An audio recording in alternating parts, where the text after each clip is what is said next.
نماز جنازہ کے بعد دعا کی شرعی حیثیت کیا ہے؟ تو ہمارے تمام جتنے مفتیان کرام ہیں جامع شفیہ میں بھی یہی کہتے ہیں کہ بدعت ہے، نماز جنازہ کے بعد دعا مانگنا بدعت ہے. اور لوگ کہتے ہیں اس کی دلیل کیا ہے؟ تو آپ اچھی طرح یاد رکھ لیں، بدعت کے خلاف کبھی کوئی دلیل آپ کو نہیں ملے گی. بدعت کے خلاف کبھی کوئی دلیل آپ کو نہیں ملے گی، اس لیے کہ بدعت ہمیشہ جائز کام ہوتا ہے. اصل میں بدعت ہمیشہ اصل میں کیا ہوتا ہے؟ جائز کام ہوتا ہے. گناہ کبھی بدعت ہوتا ہی نہیں. کبھی آپ نے سنا ہوگا چوری کرنا بدعت ہے، خیانت کرنا بدعت ہے. بدعت ہمیشہ کیا ہوتا ہے؟ جائز کام. شریعت میں وہ جائز ہوتا ہے. لیکن جب اس جائز کام کو فرض کا درجہ دے دیا جائے یا سنت واجب کا درجہ دے دیا جائے فوراً بدعت ہو جائے گی. میں آسان مثال دیتا ہوں، غیر فرقہ مفاد. یہ اینک لگانا جائز ہے کہ نہیں؟ اینک لگانا، میں نے لگائی ہوئی اینک. نبی صلی اللہ علیہ وسلم کے زمانے میں اینک ہوتی نہیں تھی، بدعت ہو گئی؟ ابھی نہیں ہوئی. نبی صلی اللہ علیہ وسلم کے زمانے میں اینک ہوتی نہیں تھی. مولانا آپ اینک لگاتے خلاف سنت کام کرتے؟ نہ میرے بھائی، اللہ کے بندے، پہلے خلاف سنت کا مطلب تو سمجھ لیں. اور یہ آپ اینک لگاتے بدعت؟ نہ. اصل میں وہ لوگ نا ڈکشنری دیکھ لیتے ہیں. بدعت کا معنی ہوتا ہے نئی چیز. بدعت کا معنی نئی چیز. ہاں، تو یہ اگر نئی چیز کے کہیں تو پھر تو واقعی اینک کیا ہے؟ بدعت.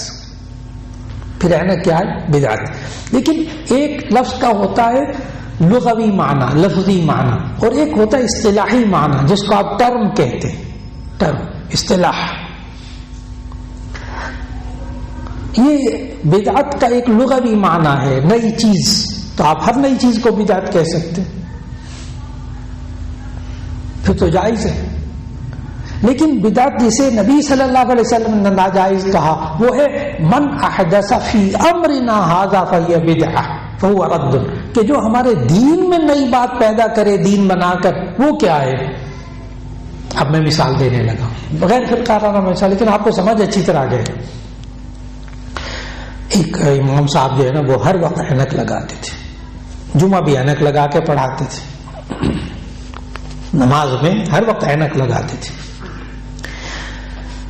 ایک دن جمعہ جو ہے نا انہوں نے بغیر اینک کے پڑھا دیا. جمعہ بغیر اینک کے پڑھا دیا. تو مقتدی کہنے لگے حضرت آج آپ نے اینک نہیں لگائی، آج ہماری نماز نہیں ہوئی. آج آپ نے اینک لگا کے نماز نہیں پڑھائی، تمہاری نماز نہیں ہوئی. فوراً کیا ہو جائے گی؟ بدعت. فوراً بدعت. ایک میں اور آسان مثال دیتا ہوں جو فرقہ وارانہ بنے گی نہیں انشاءاللہ. اور وہ کیا؟ دیکھیے، کھانا کھانے سے پہلے بسم اللہ پڑھنی چاہیے، تو آپ کو پتا ہے کھانا کھانے سے پہلے اگر درود شریف پڑھ لیا جائے تو جائز ہے کہ ناجائز؟ جائز. جب بھی آپ کھانا کھائیں پہلے درود شریف پڑھ لیا کریں، جائز. میں ایسی بات دے رہا ہوں جس میں کوئی اختلاف نہیں ہے. آپ کا سارا خاندان ماشاءاللہ، سارے بچے سب جب کھانا لگتا ہے تو وہ درود شریف پڑھ کے کھانا کھاتے ہیں، درود شریف پڑھ کے کھانا کھاتے ہیں. بہت اچھی بات ہے، جائز ہے. لیکن اگر کسی نے کسی دن کہہ دیا ان میں سے آپ نے کھانے سے پہلے درود شریف نہیں پڑھا، آپ درود شریف کے منکر لگتے ہیں، آپ بس غیر مسلم، آپ مسلمان نہیں ہیں، فوراً کیا ہو جائے گا؟ بدعت. وہ درود شریف کھانے سے پہلے پڑھنا کیا ہو جائے گا؟ بدعت. جب اس کو فرض اور واجب کا درجہ قرار دے دی. میں ایک اور مثال دیتا ہوں ذرا اور بدل کے. ایک صاحب نے کہا میں جمعے کی نماز پڑھ کے نا تو ایک دیگ بریانی کی نا لوگوں میں تقسیم کیا کروں گا. بولیے جائز کہ ناجائز؟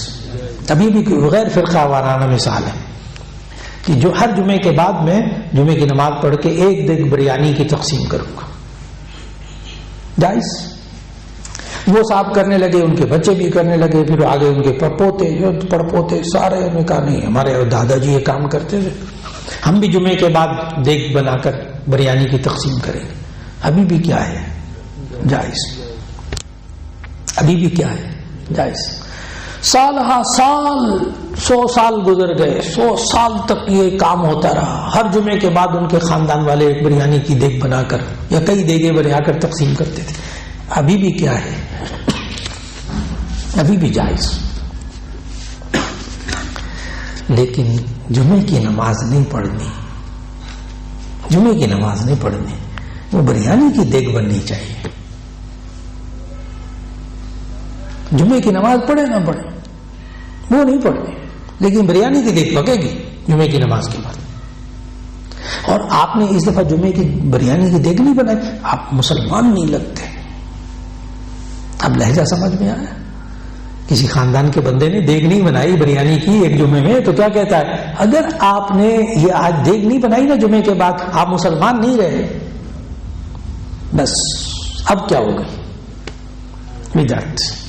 اب انہوں نے دین سمجھ لیا نا اس کو، حالانکہ جائز کام تھا جمعے کے بعد بریانی کی دیگ بنانا. میرے خیال میں مثالیں بہت واضح ہو گئی. تو بدعت ہمیشہ کیا ہوتا ہے، اصل میں جائز کام ہوتا ہے.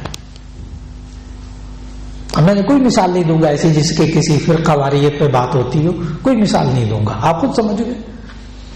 تو اس لیے بدعت ہمیشہ جائز کام ہوتی. اس جائز کام کو جب آپ فرض واجب کا درجہ دیں گے دین کے اندر، فوراً کیا ہو جائے گی، بدعت ہو جائے گی. بس آسان سی بات ہے.